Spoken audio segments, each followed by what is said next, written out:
বেলাল রাদিয়াল্লাহু তাআলা আনহু আজান দিচ্ছেন, ওই বাচ্চাগুলো মুশরিক, তো ওরা আজানকে ব্যঙ্গ করতেছে, বিকৃতি করে ওরাও আজান দিচ্ছে। উদ্দেশ্য হচ্ছে আজানকে নিয়ে ঠাট্টা করা। উদ্দেশ্য কি? ঠাট্টা করা। ব্যাপারটা মনে কষ্ট পাওয়ার মতো ব্যাপার না? কিন্তু বিশ্বনবী ওইখানে দেখেন কি খুঁজলেন। বিশ্বনবী খেয়াল করলেন অমুসলিম কিশোরদের মধ্যে থেকে একটা কিশোরের গলাটা বড় দরাজ গলা, কণ্ঠটা বড় সুন্দর। খেয়াল করে দেখলেন যে কিছু কিশোর বেলালের আজানকে ব্যঙ্গ করে, বিকৃতি করে, কিন্তু একজনের কণ্ঠ দেখতে পাচ্ছেন না এত দূরে, কিন্তু কণ্ঠটা বড় সুন্দর, দরাজ গলা। বিশ্বনবী সাহাবীদেরকে বললেন, ধরো এগুলারে, ধরো। সবগুলারে ধরে বিশ্বনবীর সামনে আনা হলো। ওরা হাঁটু গেড়ে বসলো। বিশ্বনবী বললেন, তোমাদের মধ্যে কে যেন ব্যঙ্গ করে আজান দিচ্ছিল, তার গলাটা বড় উঁচু, গলার বেসটা বড় মজবুত, মেলোডিয়াস, সুমধুর কণ্ঠ, কে? আবু মাহজুরা বলে, আমার বন্ধুরা সবাই আমার দিকে আঙ্গুল দেখায়, আমি পড়ে গেছি বিপদে। রাসূল সাল্লাল্লাহু আলাইহি ওয়াসাল্লাম বাকি অমুসলিম তরুণদেরকে ছেড়ে দিলেন, বললেন তোমরা যাও। এবার আবু মাহজুরারে পাইছে। আবু মাহজুরার চুলের মধ্যে হাত দিলেন বিশ্বনবী, মাথায় হাত দিয়ে বললেন, এবার আজান দাও দেখি। আবু মাহজুরা বলে, আমি তো আজান দিতে জানি না, কারণ আমি তো বেলালেরটা শুইনা দিছি, আমার তো মুখস্থ নাই, আমি তো আজান দিতে জানি না। বিশ্বনবী বললেন, জানো না? তাহলে আসো, আমি তোমারে শিখাই দেই। সুবহানাল্লাহ পড়ো। আবু মাহজুরা হাঁটু গেড়ে বসে, বিশ্বনবীর মোবারক হাত আবু মাহজুরার চুলের মধ্যে। বিশ্বনবী আজানের মুআল্লিম আবু মাহজুরাকে বলতেছে, ঠিক আছে তোমারে শিখাই দিচ্ছি, আমি যা যা বলবো আমার সাথে সাথে বলো, পারবা? আবু মাহজুরা বলে, পারবো।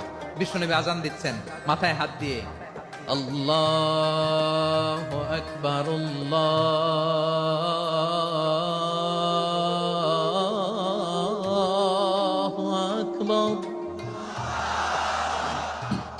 আবু মাহজুরা এই বাক্যটা পড়লেন। বিশ্বনবী দ্বিতীয় বাক্য পড়তে আরম্ভ করলেন,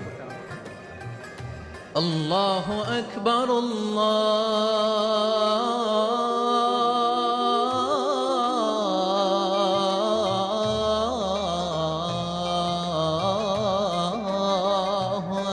আকবার।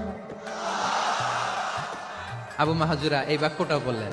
বিশ্বনবী আবু মাহজুরার মাথার মধ্যে হাত দিয়ে তৃতীয় বাক্য বললেন, আশহাদু আল্লা ইলাহা ইল্লাল্লাহ।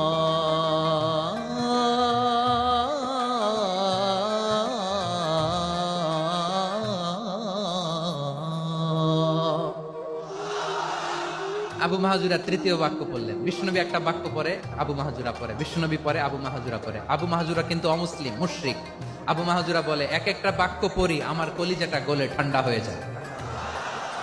এতদিন মোহাম্মদকে গালি দিতাম, এখন মোহাম্মদ আমার মাথায় যখন হাত রাখছে আমার সারা শরীর ঠান্ডা হয়ে গেছে। বিশ্বনবী আজান শিখাচ্ছেন, একটা একটা বাক্য পড়ে আবু মাহজুরাও পড়ে, বিশ্বনবী পড়ে, আবু মাহজুরাও পড়ে। পুরো বাক্যগুলো যখন শেষ, আজান শেষ, আবু মাহজুরাও যখন পুরো আজান পড়লেন, আবু মাহজুরা বললেন, এতদিন মোহাম্মদের চেহারা দেখলে আমার ঘৃণা লাগতো, আজ থেকে মোহাম্মদের চেহারার চেয়ে প্রিয় চেহারা আমার কাছে নাই।